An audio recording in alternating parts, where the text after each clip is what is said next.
this is how every day starts. What am I going to work on today?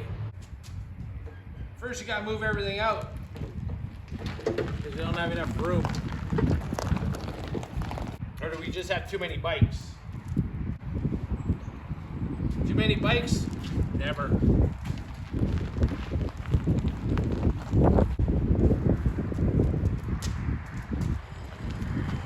So today we're going to prep our 42 Harley here to go for a ride. Got some maintenance to do on it.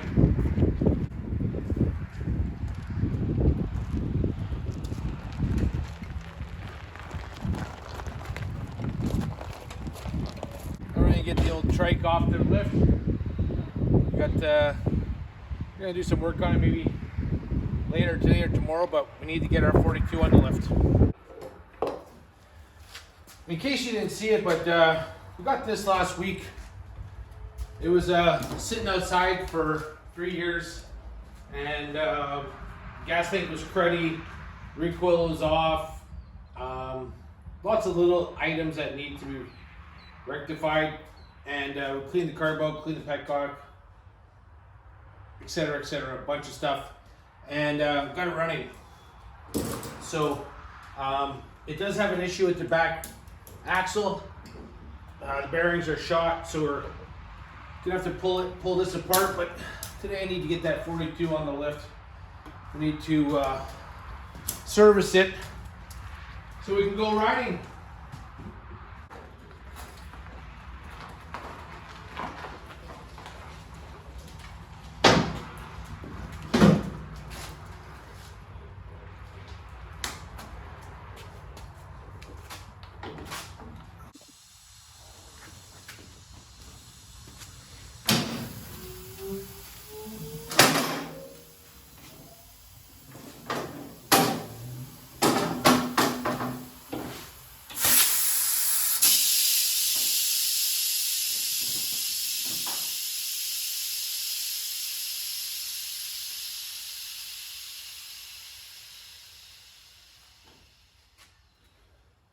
So, let me introduce you to my one of my favorite bikes again. 1942 Harley WLC, Canadian military, 750cc, 45 cubic inch, 3-speed, hand shift, foot clutch, front hand brake, rear mechanical brake, kickstart only. Love this bike, love these bikes. One of the things when I got this bike 10 years ago was everyone always said, don't buy a 45, they're junk, blah, blah, blah, blah, blah. And I bought this thing and I put on a pile of miles. I can't say enough about these old bikes, these little 45s. They're just rock solid. You know, you do have to do some maintenance every now and then, not a lot. If you do it right the first time, you don't have to continuously chase things, you know. Follow the manual. If it calls for a lock washer or a specific washer like that folds over the tab and holds the nut, put it on. You know, it's little things like that, you know, things come loose. Why? Because you probably didn't do what the factory manual told you to do. Because these bikes, like, you know, these are designed for World War II. Canadian, American, Russian, and I know there's more, but they use these in the war. So what today's task is my chain. I got the inspection cover off, and I never actually put it back on because I always add more oil to it than the motor actually produces. So chain's a little bit loose, and what happens when that's loose, and again, that's loose in this exact spot right now. We're gonna lift it up, rotate the tire, and continuously feel this chain, because what's gonna happen is there's gonna be one spot on that chain that's gonna be tighter or looser than this spot, probably. So what you wanna do is you wanna go to the tightest spot, because you still want, when you adjust it, you still want some play. And it might be getting to the point where I gotta replace this chain already. I've blown one chain before, and I've went through a few chains, I believe, actually, on this one.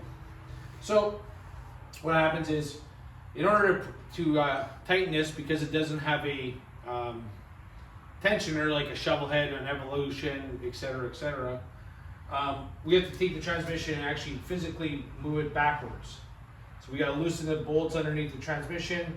There's a puller on the back that you pull back the transmission, and we'll find it and tighten this up.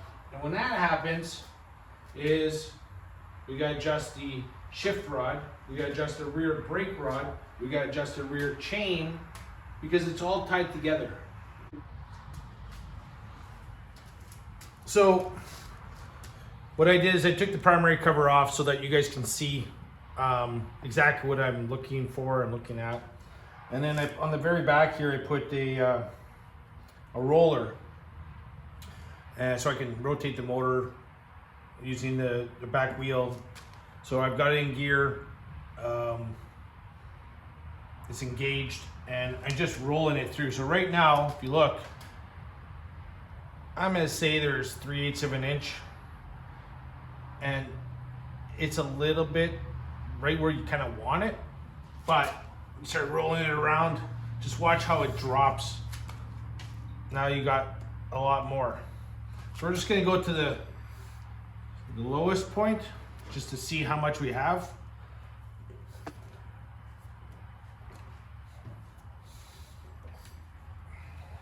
And the tightest point.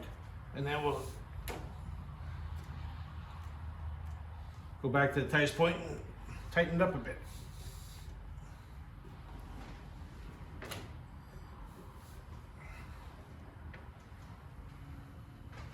So that's about the tightest point there. So what I'll do now is I've loosened up the 3 bolts underneath, and I'm just going to, on the very back of the transmission here, there's a little, there's a bolt that goes into the tranny, that goes into a recess in the frame that you can tighten it. And it'll, now that the 3 mounting bolts are loosened, I'll just pull it back a bit. And you don't need to go a lot, because so it's a little bit tight there. So as soon as you tighten up your mounts, it might tighten up your chain. So you gotta kind of watch that.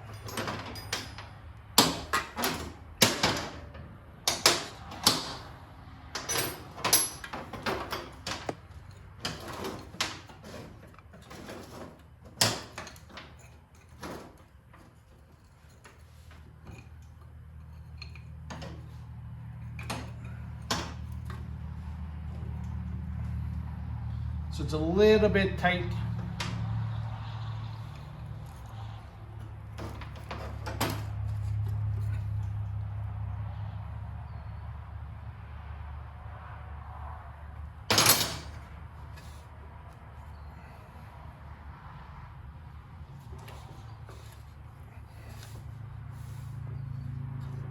So now you can just see how much more play it's got.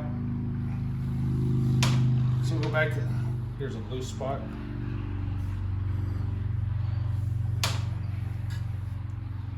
There's a tight spot. So we're gonna loosen that adjuster just up a bit.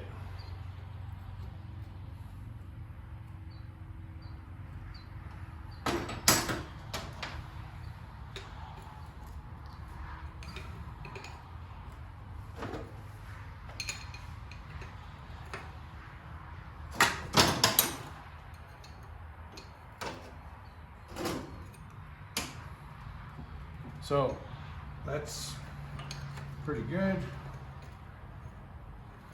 A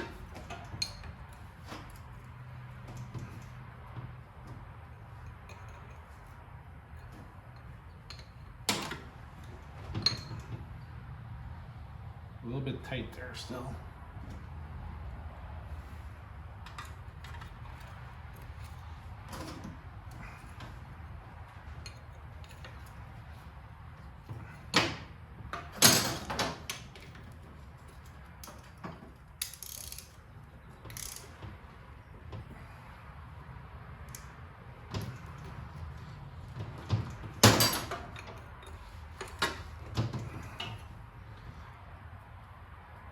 So it's just a hair tighter than I'd like it, but it's still fine.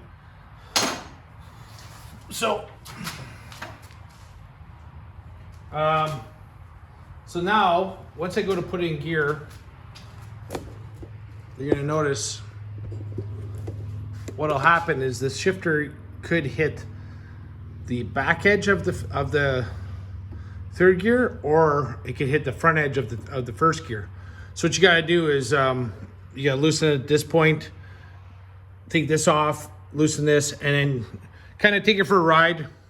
I just carry a couple 1/2-inch wrenches for this. Take it for a ride, see how it goes into first and goes into third, and then I'll adjust it accordingly here. So that's the next step now that the transmission's all been tightened.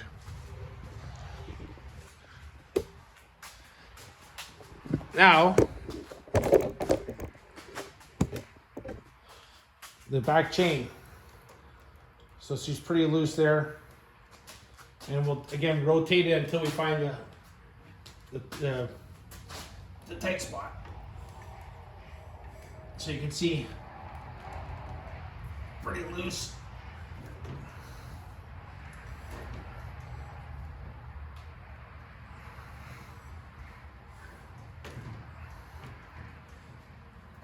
So we're just going to adjust it. We're going to pull these back axle nuts. You're going to loosen those off and then use the axle adjuster to push the axle back, which will tighten the chain. When we do that, it's going to affect the brake pedal, which is nicely set right now. If we have to, pull this pin out and then move this, loosen this nut, and then move the adjuster. You just rotate it back and forth, and that'll set your rear brake rod. So at this point, we've taken off this lock washer. It goes on here, this nut. That's your axle nut. That's what holds your axle on. And this is the nut that we've loosened. That's your brake backing plate. And what we'll do is we'll just tighten up the axle adjusters. Try and do the same amount on both sides. We can do some measurements after just to make sure that we're square.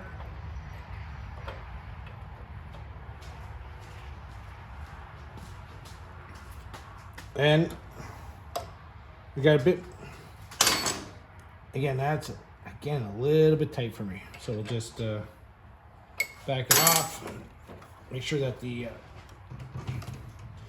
tire goes against the axle adjuster.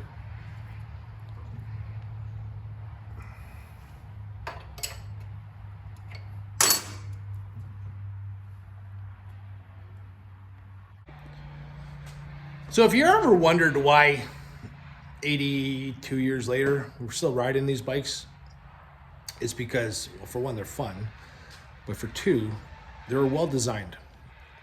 And that, it's not just Harley, but everything back in that day was just built better. Longevity was paramount, and the idea of replacing because it wasn't the newest thing was not to be heard of or seen. Nowadays, everything is just, throw away. Stuff like bearings are sealed. Oh, that's great. No, it's not, because you can't service them. You can't put more grease in them. What happens? They fail. You're forced to buy new ones. So what I'm getting at is, why is some of this stuff 80 years later still being able to be used? Simple things, like a grease nipple here, here, here, here, here, here, on the hub, on the seat post, on the back hub. On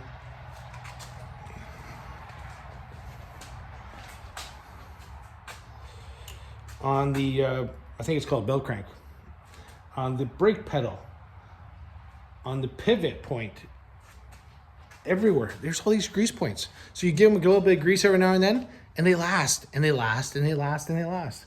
And that's one of the things I don't like about new stuff is it's not made to last. It was never designed. This stuff, 80 years later, is still working, still functioning because of really good material, really good design. The thickness of the material is still good. It still lasts because it's not made out of old tin cans and stuff. So this is the stuff I love because it was well made by people who actually cared about giving you a product that would last, that would take abuse. And I'm just happy Harley did that, because I'm still here riding it 80 years later.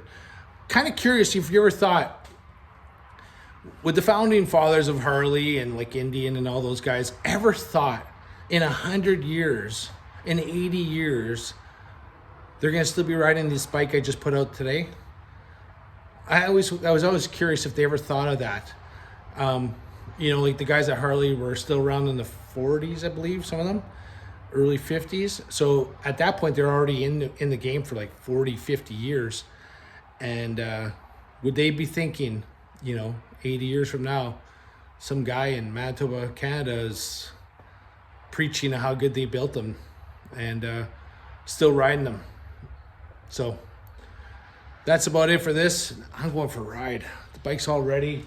The only other thing I gotta do is I ride old bikes, and I got lucky a few years ago. I got a few cases of this Golden Spectro. This is like from the 70s. It's a chain lubricant, so I use it. So I'll put that on the chain here, really douse it so it's good. And yeah, most people would put this on the shelf. I use it. All right. Have a great day. I'm going riding. Thanks for supporting. Like and subscribe. And thanks for all your support. It's time to go riding.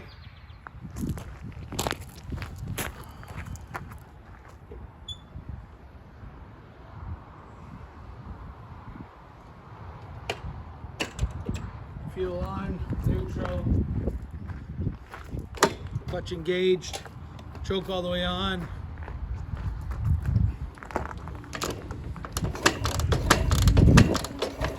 Three, 4 pumps, choke all the way down, 1 up, turn the key on, a little bit of gas.